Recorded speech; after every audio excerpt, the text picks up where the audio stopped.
ABC Action News starts right now with breaking news. We have breaking news unfolding in Tampa right now. Protesters and police clashing for a second night throughout Tampa Bay. This despite a citywide curfew in Tampa that started at 7:30 this evening. Let's get right out to our Haley Bull live near police headquarters with the latest. Haley, what are you seeing out there? Wendy, right now it is largely a peaceful scene downtown. It appears many of these protesters have scattered and dispersed, but tensions have boiled over here this evening. At one point, we saw a firework thrown and police engage protesters using what appeared to be less than lethal force. Protesters started out here around 5 this evening, and the group remained there for several hours. We're going to kind of span around downtown just to show you the calmness of it at this point. You can see some police walking back towards headquarters. During those protests, we heard chanting and shouting. You could hear the emotion in their voices. Police largely stood on and watched, but as we got closer to 7:30, that's when the curfew took effect. Protesters were given a 5-minute warning and then a 3-minute warning. 7:30 hit and they remained out there, as did police, for at least an hour, continuing their chants and shouts, remaining largely peaceful without any clashes. Though the crowd thinned out, it quickly grew again, moving down towards Curtis Hickson Park.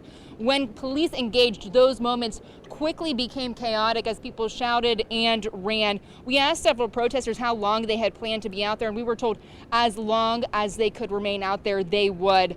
And that ended up being several hours. Around 9 then, we started hearing the loudspeaker message telling protesters they were, quote, engaging in illegal activity and telling them to disperse. There were several of those warnings, warning them they would be subject to arrest if they did not leave. Police then engaged further with, again, what appeared to be less than lethal force as protesters moved down the road before eventually, as we see right now, dispersing in this quiet and calm scene here around Tampa Police headquarters and what we saw closer to Curtis Hickson Waterfront Park earlier. Of course, we're going to monitor this and keep you updated on any developments in this situation. Reporting live downtown, Haley Bull, ABC Action News.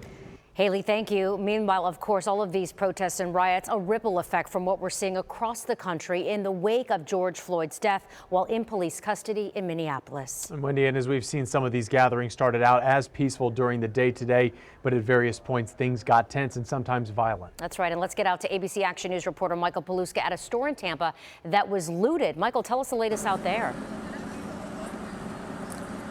Wendy, you know, we've been going from place to place around town, just like law enforcement, trying to keep up with these looters and these vandals as they're going throughout Hillsborough County and the city of Tampa. This is a store behind me.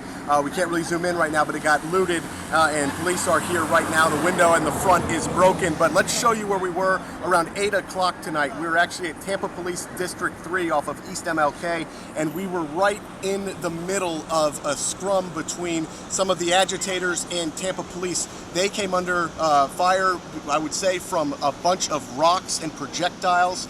Those rocks plummeted, were pummeled towards those officers. They fired some pepper spray back, pepper sprayed one person, and then they also started to use their riot shields and push them back towards North 22nd Street. We were right in the middle of that. We couldn't clear because police were clearing everyone forward towards a tire fire in the middle of the intersection. So that is what we got caught into tonight. They are not letting anyone group in large areas because of this curfew. And then let's show you the video that we just got exclusively from a Marathon gas station owner. They've been in business 16 years. If we can pull that video up, that is something that happened early this morning. The timestamp on that surveillance video was about 2 o'clock this morning. They said between 1:15 and 2, the vandals broke through the front of the Marathon gas station on Fowler, and you can see it is just completely obliterated. People running in, stealing everything they could. It's a circular 360 cam, so what you're looking at is the back behind the cashier and then the wall of what would be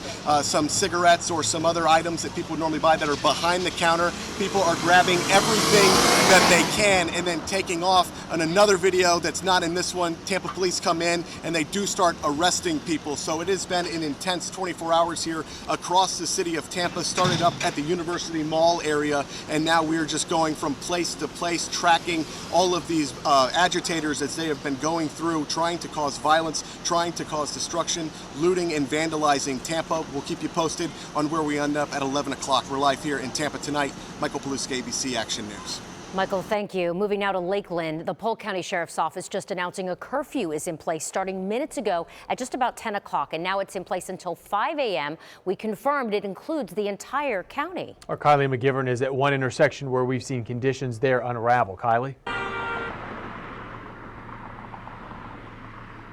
Yes, Jameson, and since that we last checked in with you all, we actually had to move back from that intersection where those protests have been happening all day long. So we have been moved to a different area right now, but what we want to show you is some video from earlier today. Take a look at this.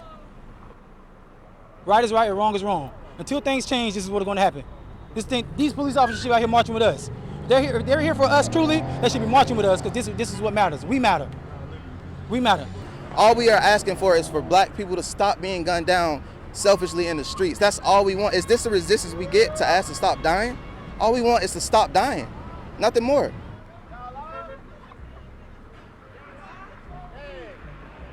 And those were the people that we were speaking with at those protests earlier today. It looks like we don't have that video that we promised you, so let me describe it a little bit. There was tear gas. There was also, when we were out there, we moved back after talking with some of those protesters, and then there was also pepper spray at that scene. Now, we do want to say there was no looting that we saw anywhere. These were, peaceful protests, but there was the threat of violence, and that is something that has led to that state of emergency in Polk County and that 10 o'clock curfew that we have mentioned. So this is something that we are continuing to look into as we work to get a bit closer to where some more of that action is happening. But the scene really unraveled at that intersection today in Lakeland. Thankfully, at this time, no reported injuries, but we're going to send it back to you all for now. Kylie, thank you. We are actively monitoring these developing situations across the Bay Area right now. Sheriff Chad Chronister is expected to give us an update live on the air at 11 o'clock. Until then, we will break in with any additional updates, and you can also download our free mobile app for push alerts. And we're always streaming on Roku, Apple TV, and Amazon Fire TV. We'll see you right back here at 11.